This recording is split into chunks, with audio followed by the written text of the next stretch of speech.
Amen. Thanks, guys. Happy Mother's Day. Happy Mother's Day. Um, I'm going to do the announcements, and we'll go back to Mother's Day. Because I'll forget if I don't. I just get way ahead of myself and get extremely nervous up here and forgetful. But if I don't announce David Roos, my wife will kick me. And David Roos will be here a week from Friday. So not this week, but the next week. And we're going to do it at the Methodist Church there on Yorba Linda Boulevard in Ohio. And we're going to have tacos beforehand, and then we'll do just a night of worship and ministry. But it's Friday night, the 26th. Then the next night, our friend Mario is going to put together a night, and if you want to go, but this is for men only, right? Because you women went away to San Diego. We only get one night out. Nobody trusts us 2 nights out. But we're going to go to the Angel game, right? And so if you'd like to go to the Angel game with us, talk to Mario. He'll tell you the details, how much money, everything else. And we'll go out there and we'll have a good time. We'll have a good time. Okay, back to Mother's Day. Oh, yes. Oh, Mario. Mario. You can call Mario now. Okay, Mother's Day. Big day for us as a people. Even if we don't carry the name anymore, we're still from the root of it. And I was trying to think of the dates, but it started 1977? Tim Wimber, where are you? You're the historian. So that makes us 46 years old today, right? 46 years ago. And it was you were supposed to meet in the park, right? And it rained, and that's how you ended up at the Masonic Lodge on Main Street, Yorba Linda. 46 years ago. That's pretty amazing. It's pretty amazing. And then 1981, Mother's Day, Lonnie Frisbee, famous day. The whole world knows about that day. The whole world. But it's pretty amazing. It's pretty amazing. 46 years later, there's people here at this church. There's people at Power Plus at Damien and Marnie's church now, which was Bob and Penny's church. And then Bernardo Yorba Middle School. There's a group of people, and there's 3 remnants. We got scattered a little bit, and it's funny that we're in John 10 today at the beginning, because it talks about being scattered is when this shepherd isn't the right shepherd. And so, but here we are, and we still love Jesus, and we're still giving our lives to Jesus, and we're still praying for the sick, and we're still loving the poor.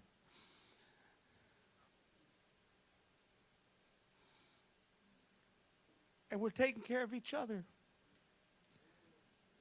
And who would have thunk, right? Who would have thunk that we could maintain this long?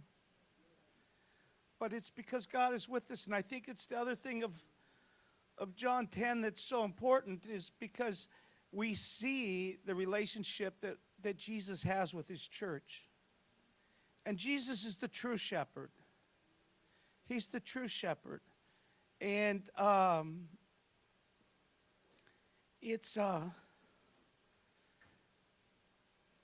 pretty overwhelming when we think that we have a shepherd that would lay down his life for us. And, just like Lauren prayed, and in his vision, and that protection of the shepherd. And when the shepherd is with us, and he does protect us from the evil that surrounds us. It doesn't mean that the evil doesn't try to come and touch us, but there really is. There's a good shepherd that loves his flock and takes care of his flock. And we're part of that. And if you're not a part, if you feel like you're not a part and you feel like you're on the outside of this thing, we'll let you in. This isn't a private club. Right? I mean, this is not a private club. We want to invite you in. And so I think there's a lot of reasons to celebrate today. There's a lot of reasons to celebrate. There's all that history. It's Mother's Day again.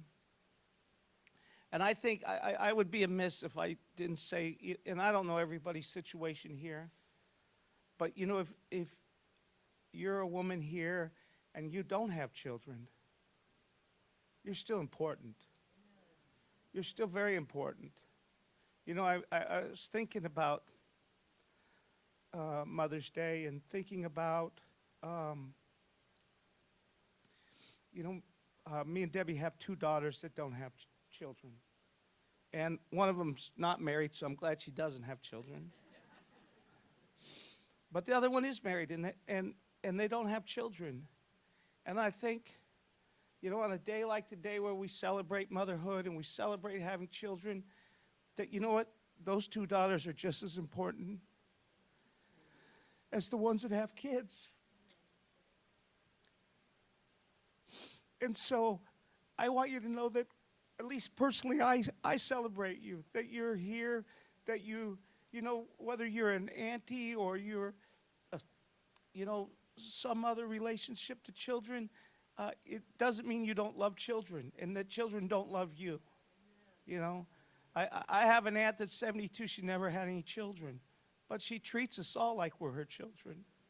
You know, she's the only one left on my dad's side of the family. And she tries to hold that family together and remind us of who we were and who our, her mother was and our father was and those things. And so it's really important to know that you're not excluded from today and celebrating today. All right? I'll quit crying.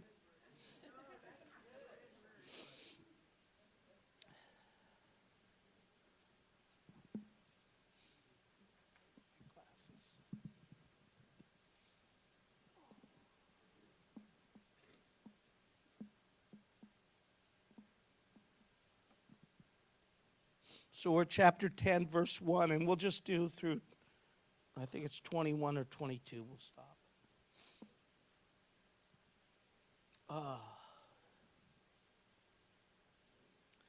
Very truly, I tell you, Pharisees, anyone who does not enter the sheep pen by the gate, but climbs in by some other way, is a thief and a robber.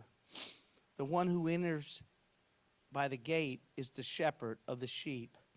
And the gatekeeper opens the gate for him, and the sheep listen to his voice. He calls his own sheep by name and leads them out. And when he has brought out all his own, he goes ahead of them, and his sheep follow him because they know his voice. But they will never follow a stranger. In fact, they will run away from him because they do not recognize a stranger's voice. Jesus used this figure of speech, but the Pharisees did not understand what he was telling them. Therefore, Jesus said again, very truly I tell you, I am the gate for the sheep. All who have come before me are thieves and robbers, but sheep have not listened to them. I am the gate, and whoever enters through me will be saved. They will come in and they will go out and find pasture. The thief comes only to steal, kill, and destroy. I have come that they may have life and have it to the full. I am the good shepherd. The good shepherd lays down his life for his sheep. The hired hand is not the shepherd and does not own the sheep. So when he sees the wolf coming, he abandons the sheep and runs away. Then the wolf attacks the flock and scatters it. The man runs away because he is a hired hand and cares nothing for the sheep. I am the good shepherd. I know my sheep, and my sheep know me. Just as the Father knows me, and I know the Father, and I lay down my life for the sheep. I have other sheep that are not of this sheep pen. I must bring them also, and they too will listen to my voice. And there shall be one flock and one shepherd. The reason my Father loves me is that I lay down my life and only take it up again. No one takes it from me, but I lay down my own accord, and I have authority to lay it down and authority to take it up again. This command I received from my Father. Let's go back up to the top. Is there a Kleenex here?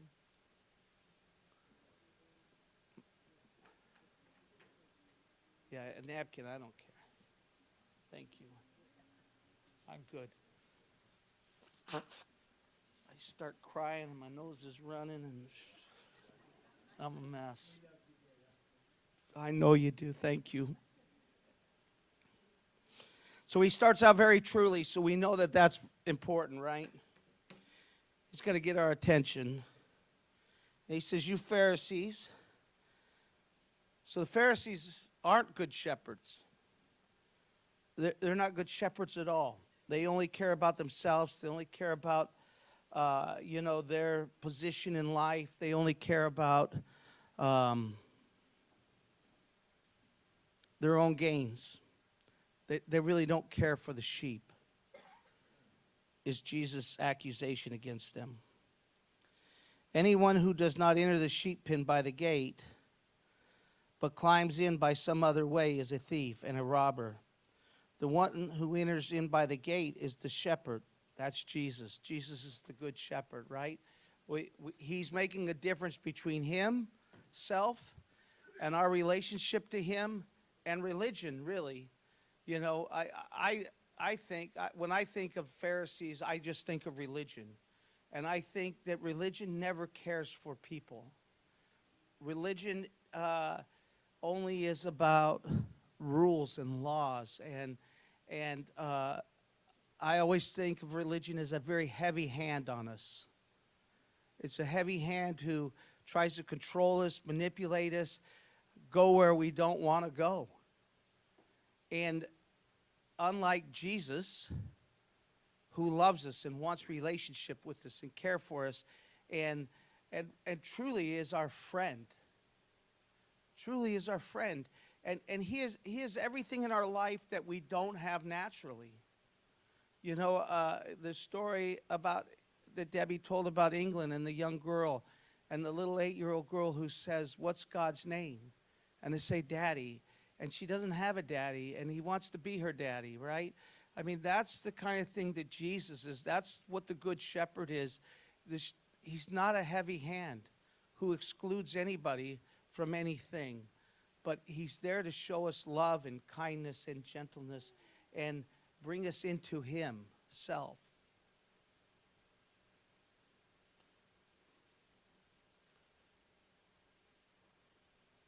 Jeanette, where am I? 3? 3. The gatekeeper opens the gate for him, and the sheep listen to his voice, and he calls his own sheep by name and leads them out. I want to tell 2 stories here, and they're basically the same story, but the one I was there when the guy told the story, the other one I read in a book. But, when it says the sheep know their voice, there's a guy in England that leads a movement called New Frontiers. He was good friends with Vineyards. He was good friend with John. He lived in Brighton, England, and his name's Terry Virgo. Some of you might have remembered he preached at Cerritos Building back in the mid '80s, late '80s, and he's a pretty good guy. And he preaches nothing but grace, and nothing but grace. And he said, I was at this breakfast at Southlands Church in Brea that they invited us to, and we went to hear him speak. And it was just a small, little intimate group, and he told a story that he'd always been an urban person. He never lived in the country. He said, I never had met a shepherd my whole life. He goes, I read about shepherds, and, I equated Jesus to the good shepherd. He said, but I never met a shepherd. And he said he retired from his church, and he moved out to the country, him and his wife. And he goes, I met a real-life shepherd there. There was a guy who was a shepherd, and I asked him about, I was all excited to actually meet a shepherd. And he goes, well, let me take you up, and I'll show you my sheep. So they get in his car, and they drive up on this hill, and the guy has a couple hundred sheep, and they're all scattered all over this piece of property. And he goes, we pulled in through the gate, and the guy gets out of the truck, and he does like a whistle, and he says, like, come. And he goes, it was amazing. We're surrounded by 200 sheep. They heard the shepherd's voice. They recognized his voice. And he was so excited. He thought, that is the coolest thing that he'd ever seen. And then he said, I went home, and I was telling my grandkids about it, and I thought, I'm going to show my grandkids how this works. And he gets his grandkids all in the car, and they drive up on the hill, and the sheep are all scattered, and he starts saying the same exact thing the shepherd did, and not one sheep come. Not one sheep come. And he realized, because they recognized that guy's voice. And then when I was reading about this, and I read this thing, and this was a little bit more like emotional, but there was a point in the Jewish-Palestinian relationship that Israel decided to come in, and the Palestinians weren't paying their taxes, and so they took all their livestock, and they put it in a great big pen. And this woman who was a widow and had a little boy, and she made a living off her sheep. And she had 25 sheep. And she would come to the guy who guarded the pen every day and say, I can't live if I don't have my animals.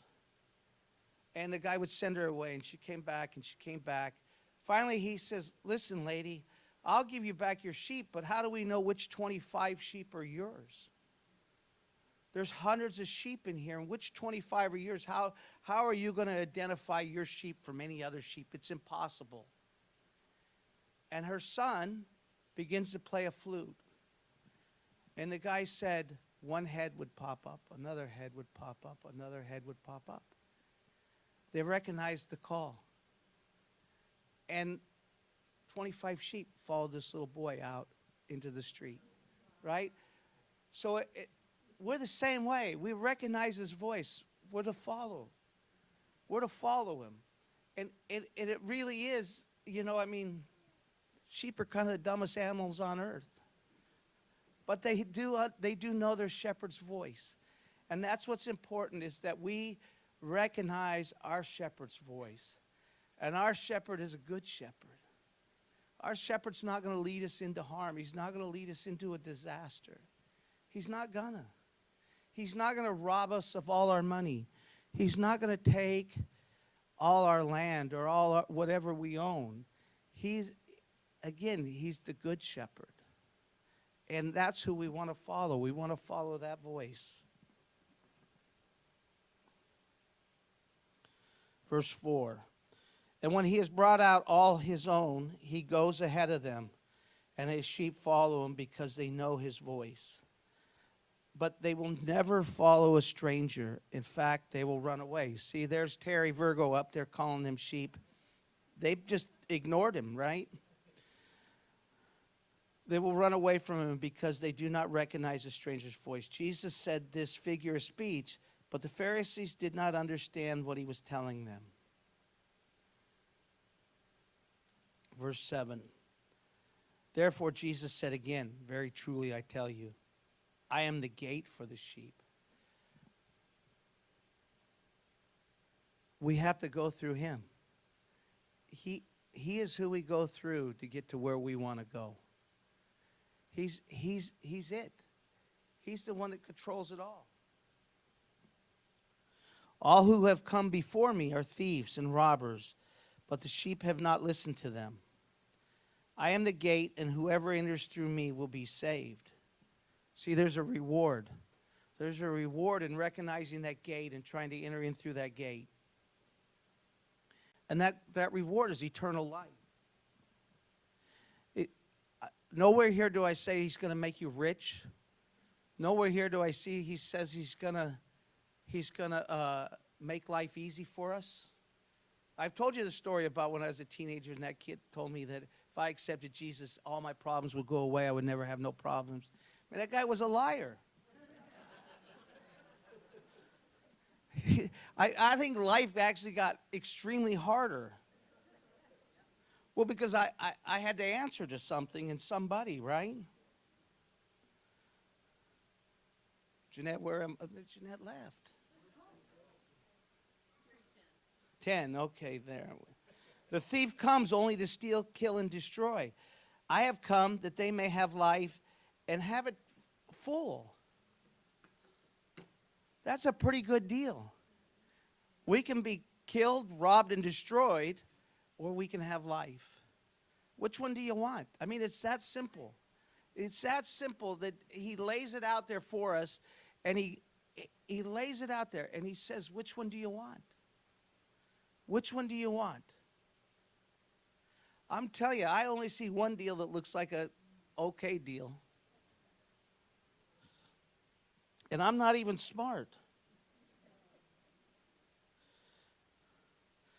The hired hand is not the shepherd and does not own the sheep. So when he sees the wolf coming, he abandons the sheep and runs away. He doesn't take care of us. He doesn't take care of us. He doesn't love us like the good shepherd loves us. And it sounds like I'm beating a dead horse here, because I feel like I keep saying the same thing. But this is so important that you understand how much Jesus actually loves us. How much he cares to have relationship with you. How much he cares to come in and step in and actually drive away the thief. Actually drive away the robber. Actually drive away the person who wants to kill you, which is the enemy, which is really religion, which is, we all can identify where this has happened in our life. We all can. We all lived enough life here. There's no just like young baby or young child here who doesn't understand that part. We all understand that the enemy really does come after us to destroy us. And just take a second and think where Jesus has stepped in and intervened in your life and actually given you life and actually taken care of you and actually, and we could all think, I heard a great thing the other day that says, why is God always this last minute God? Why is he always, I saw this thing on social media. It's this Orthodox priest, I follow him, and I like him. He's a good guy. And he told this story about Lazarus. And he said, when they came to Jesus and they told him about Lazarus, and he said, okay, I'll head that way, but he took 4 days before he even went to where Lazarus was, right? Lazarus has been dead for 4 days. And he said, he told the disciples to roll away the stone. Now, if Jesus can raise Lazarus from the dead, he's been dead for 4 days. The people even said he's going to smell. He's going to smell. If Jesus can raise Lazarus from the dead, couldn't he have told the rock just to move? Couldn't he have told the rock just to move? But he didn't, because that's where we came in, because there is some things that we can do on our own. But when it comes down to where the miracle happens in our life, and we've all had things happen in our lives that we can say, wow, that was a miracle. That's where God steps in. That's where God saves the day. There is things that we can do on our own. There is things that if we don't have something and we want it and we're praying for it, that we can go and we can work hard and we can save our money and we can get that thing we want. But there's also times financially where only God can step in and save us. There is times where within our children that they break our heart, and they we're praying for them, and we're praying for them, we're praying for them. There is those times where only God can save that child, where only God can intervene. I mean, I'm one of them children. I'm one of those children where only God was going to change the direction of my life. There was no way that anybody preaching at me or telling me about Jesus or anything, I was going to hear that. I needed God to intervene into my life and say, I'm here. I know your name. I know your wants. I know your needs. I know what's destroying your life, and I've come to rescue you from that life. That's the Jesus. That's the Good Shepherd. That's how the Good Shepherd works. But there is times where we have to participate too. It isn't just this easy thing. It isn't a genie in the bottle.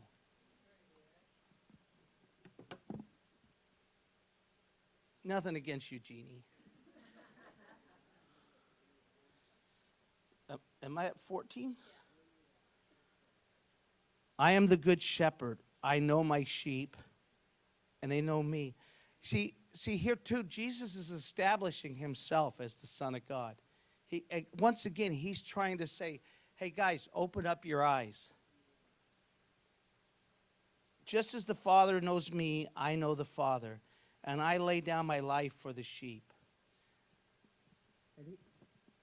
Really, right here, he's foretelling his death, right? He's beginning to say, I'm going to lay down my life. What's that look like? He actually is going to give up his life for us. I have other sheep that are not of this sheep pen. That's really good news right there. That lets us in because I don't know anybody Jewish here except for Carol's a little bit. But I don't know anybody else here that's Jewish. Patrick said, he raised his hand. But that's good news for us. That's good news. That's why we get to do this for 46 years. Because we're that sheep of the other pen that he's called unto himself. That he's let us into the sheep pen. He's opened that gate for us. I must bring them also. They too will listen to my voice, and there shall be one flock and one shepherd. The reason my Father loves me is that I lay down my life only to take it up again. No one takes it from me, but I lay down of my own accord. See, Jesus did this willingly. He did this willingly. And that's pretty amazing. That somebody would love us that much. I have authority to lay it down and authority to take it up. This is the command I received from my Father. The Jews who heard these words were divided.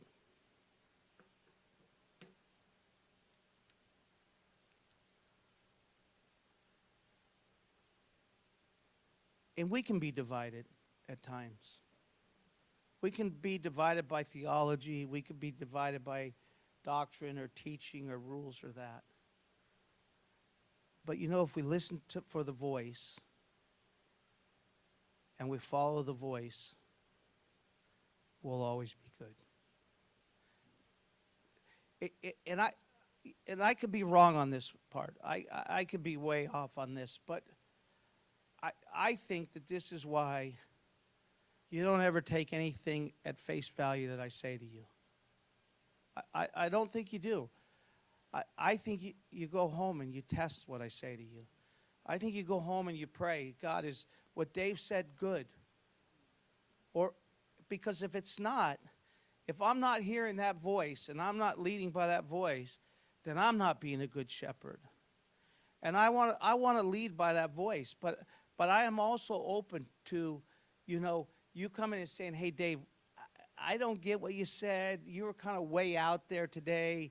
You were like, I'm not above being called into check. And I'm not. I think, did Jim Fredericks leave already? No. No. He had to go to a party. His granddaughter got married yesterday. But I was going to tell a story because, you know, in this part of this 10th chapter, I thought of a certain individual that I could have made lots of jokes, made lots of things, used as a point of, like, you see, this is what I would say is, not a good shepherd. But Jim had texted me and said he was coming today, and I thought, Jim will call me to account for what comes out of my mouth. He'll call me to account for calling out somebody that's really not my business to call out. It's God's business. It's God who calls people good shepherds and bad shepherds.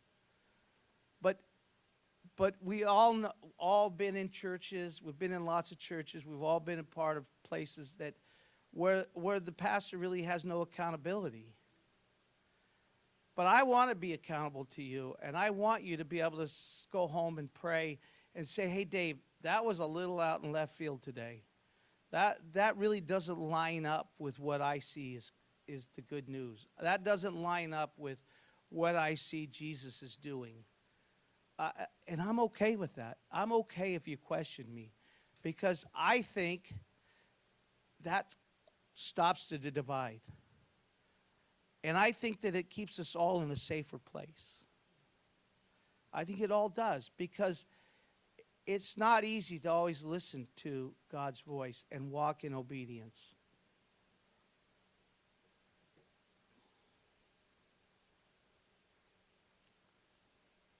Many of them said he is demon-possessed and raving mad. I know they say that about me every week, right?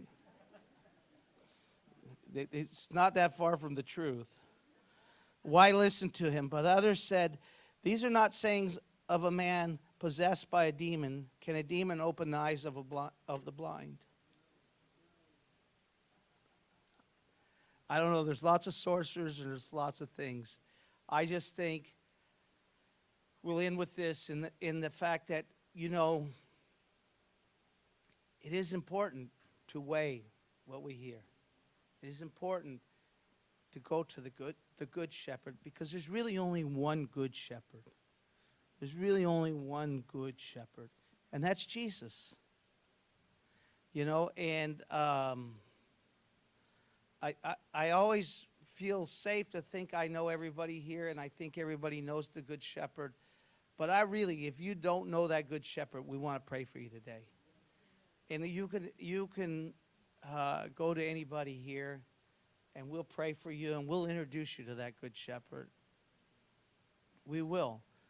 Because Jesus really did come and lay down his life and die for us and raised again so that we might know life and we might experience life to its fullest. And to protect us from the attacks and the schemes of the enemy. And it does rain on the good and the bad. But you know what? We'll turn our face to the rain, because we know God has something in the rain for us. We do. Because he didn't come to harm us. Jesus really didn't. And I know sometimes I've known people who think that, God is harming them. But it's not God. Jesus loves us. And that's the good news. Let's, if the worship band comes back up, then let's just sing a song and be still for a minute, and let's just see what God wants to do.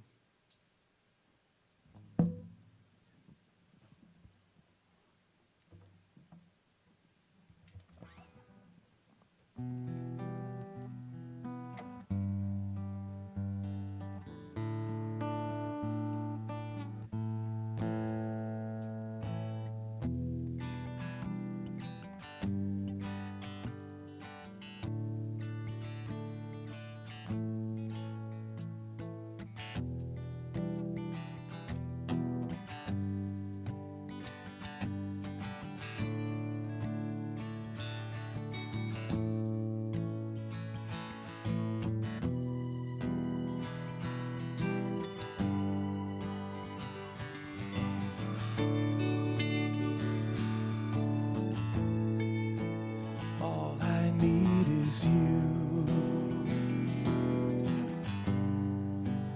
All I need is you, Lord, is you, Lord.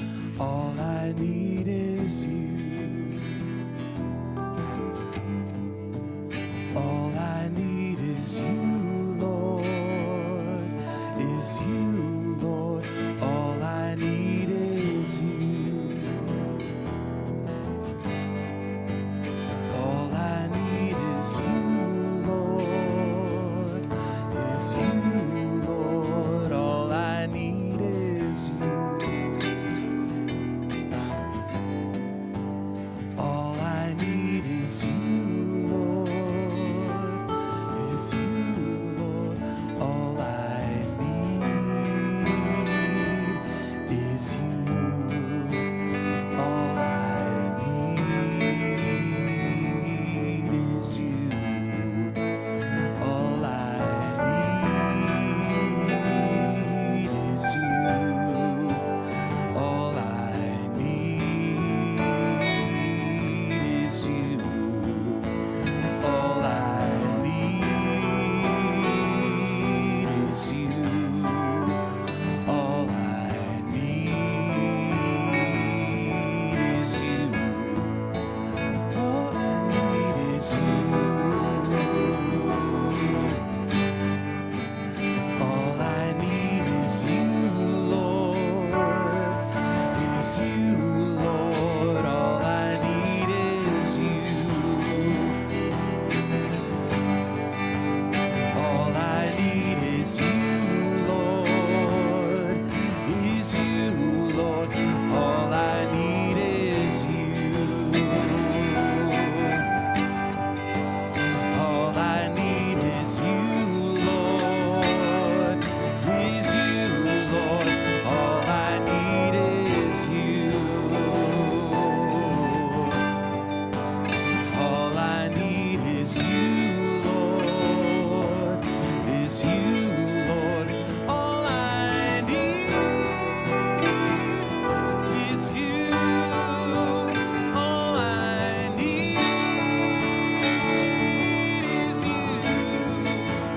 All I need is you. All I need is you. All I need is you. All I need is you. All I need is you. All I need is you.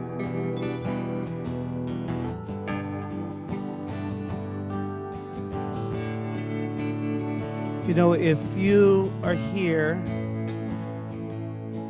and I'm not talking about you're not a Christian, but you just need to hear the voice of God today, I want you to come up forward. And if you don't come forward, that's okay.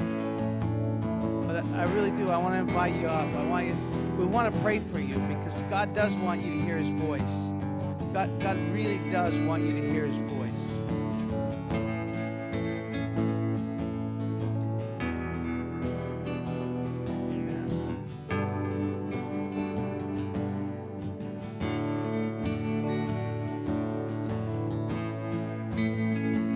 If you need healing today, you need to come forward. And we're going to pray for healing for you. If your body's out of whack, if your body needs to be touched,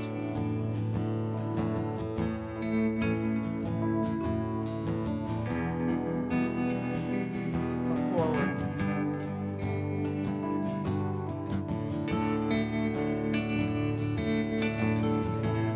Can we get some guys to come up and start praying for these guys?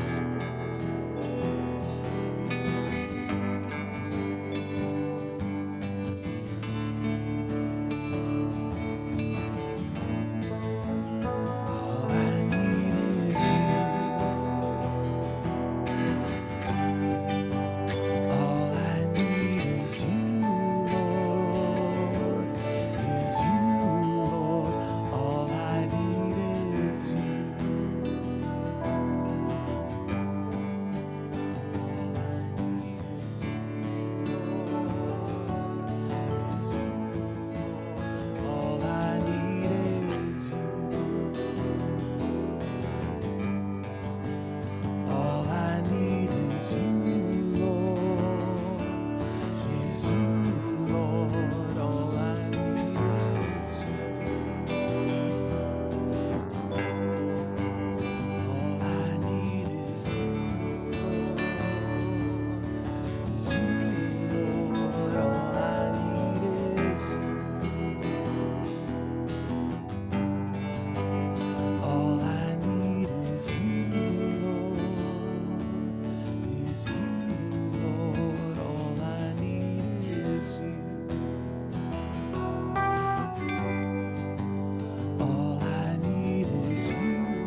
Lord, we thank you for today.